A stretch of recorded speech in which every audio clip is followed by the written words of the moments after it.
Welcome to Watch Mojo, and today we're counting down our picks for the top 10 movies that went from being hated to loved. Don't be so gloomy. After all, it's not that awful. Tastes like a burger. I don't like you anymore. You met me at a very strange time in my life. For this list, we'll be looking at films that were initially despised or at least largely disliked upon release, but later grew to be widely appreciated.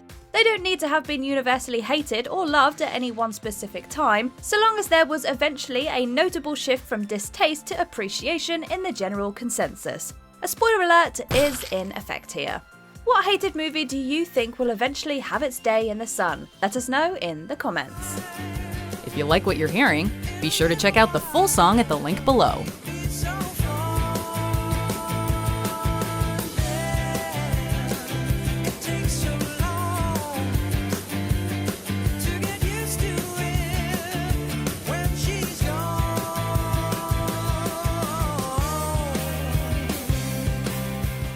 Number 10. Predator.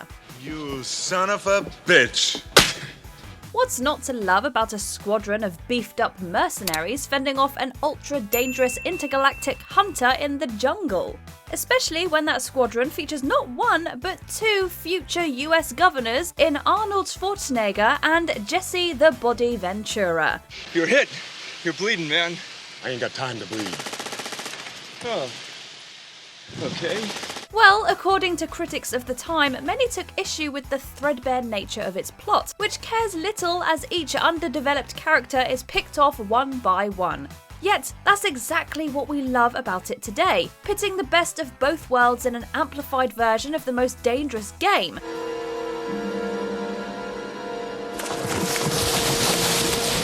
Between this, Die Hard, and The Hunt for Red October, John McTiernan was at the top of his game, as the viscerally stylized third act showdown between Arnold and the Predator is absolute perfection.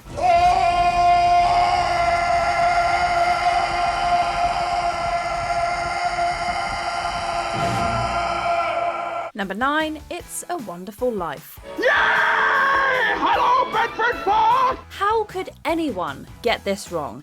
It's practically right there in the title. You see, George, you really had a wonderful life. Don't you see what a mistake it would be to throw it away? While It's a Wonderful Life did go on to garner 6 Oscar nominations, it wasn't without its detractors in 1946.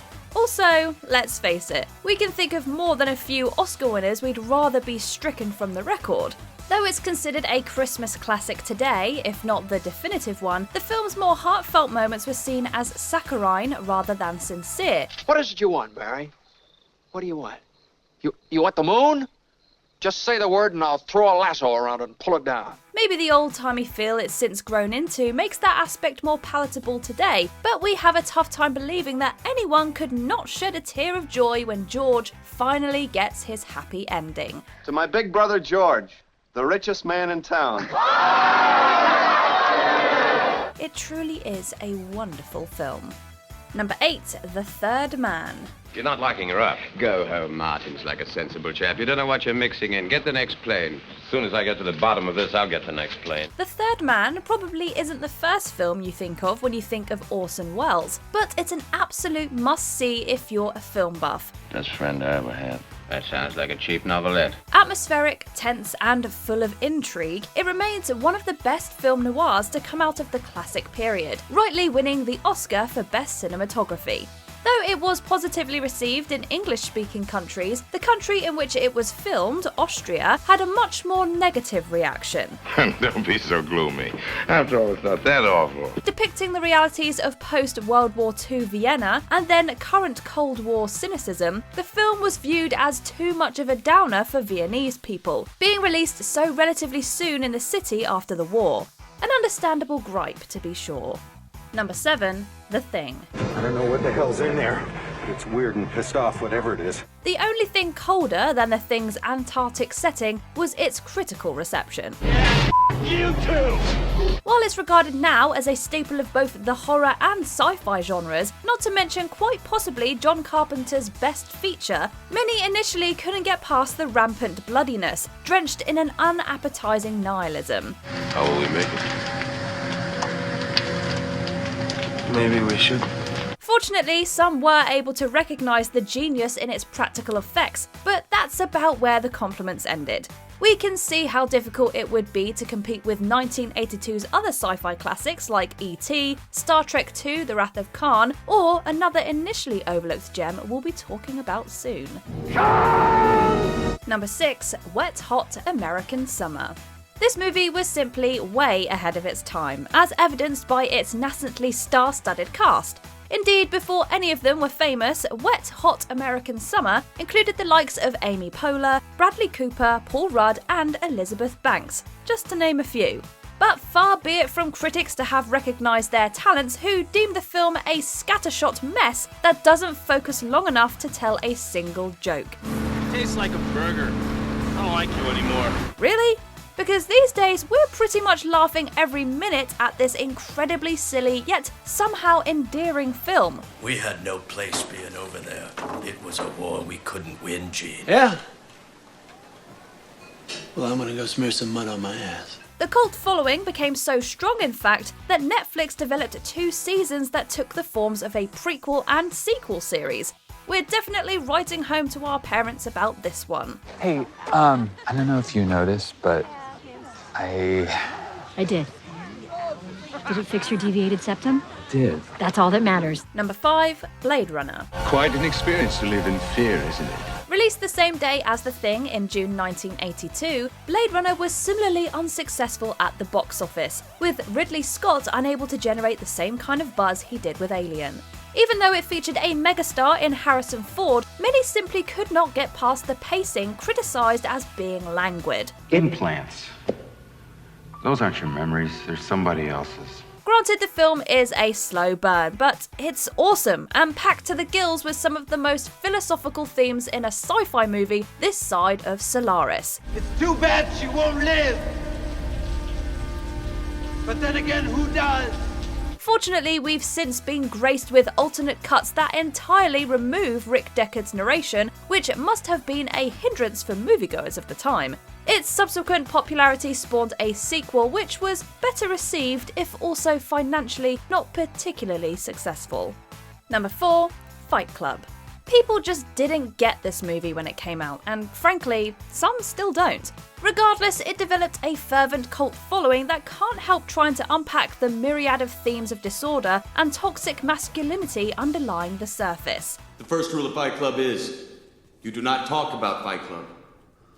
The second rule of Fight Club is, you do not talk about Fight Club. While Fight Club did have plenty of defenders and fans upon release, there was a louder majority that lambasted it for its glorification of violence and anarchy. Oh, that was perfect. However, the fact that we're still talking about it today, about how those supposed negatives factor in with the concept of an unreliable narrator, or perhaps an ignorant one, proves that there's more going on than just punchy. You met me at a very strange time in my life. Number 3. Godzilla. These days, because of its pretty cheesy special effects, it's easy to forget just how jam-packed the original Godzilla film was, with allegories of war and nuclear devastation. この新しい恐怖の武器を人類の上に加えることは、科学者として、いや、一個の人間として許すわけにはいかない。 And when it was released, audiences in its origin country of Japan found it exploitative of such traumas. Not to mention the suspension of disbelief was too great a task at the time when it came to a kaiju attacking Tokyo.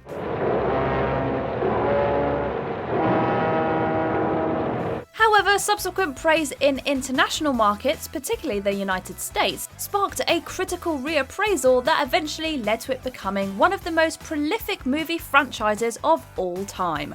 Long live the king.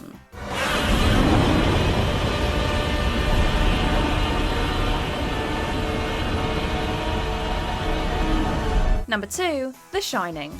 Here's Johnny!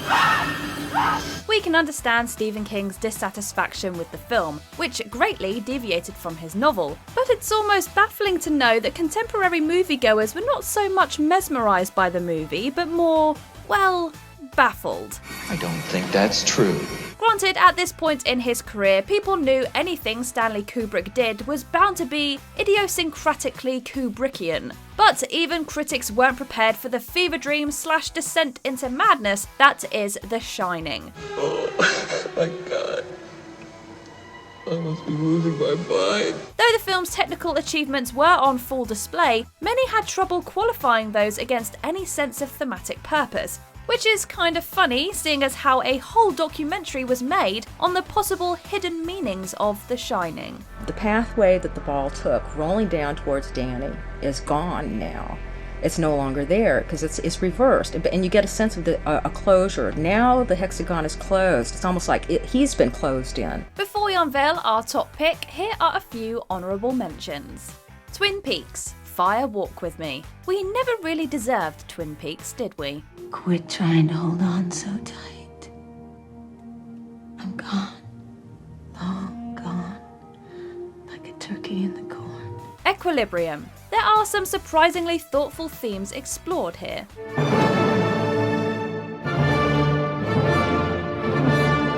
Miami Vice. Michael Mann's reboot ought to be considered separately from the 80s TV show. Probability is like gravity. You cannot negotiate with gravity. Jennifer's Body. People have rediscovered it as being a hidden feminist gem. Thought you only murdered boys. I go both ways. Starship Troopers. The satirization of wartime fascism was lost on us for many years. Young people from all over the globe are joining up to fight for the future. I'm doing my part. I'm doing my part. I'm doing my part. I'm doing my part too. Before we continue, be sure to subscribe to our channel and ring the bell to get notified about our latest videos. You have the option to be notified for occasional videos or all of them. If you're on your phone, make sure you go into your settings and switch on notifications. Number 1. Psycho. It's difficult to imagine the horror genre as we know it today without the progenitor that is Alfred Hitchcock's Psycho.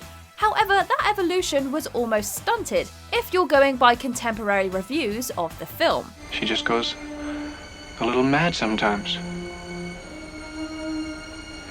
We all go a little mad sometimes. We all know it was shocking, especially at the time, but many found the subject matter and themes absolutely abhorrent, with some viewers even walking out of screenings. Let's put it this way, she might have fooled me, but she didn't fool my mother. Thankfully, the response from many average moviegoers was so lucratively strong that eventually it sparked a wholesale re-evaluation of the film, which eventually led to it being deemed a classic, and easily Hitchcock's most recognisable film. They'll see, and they'll know, and they'll say, why, she wouldn't even harm a fly. Do you agree with our picks? Let us know in the comments. And hey, if you're a fan of the song playing right now, be sure to check out the music video for it right here.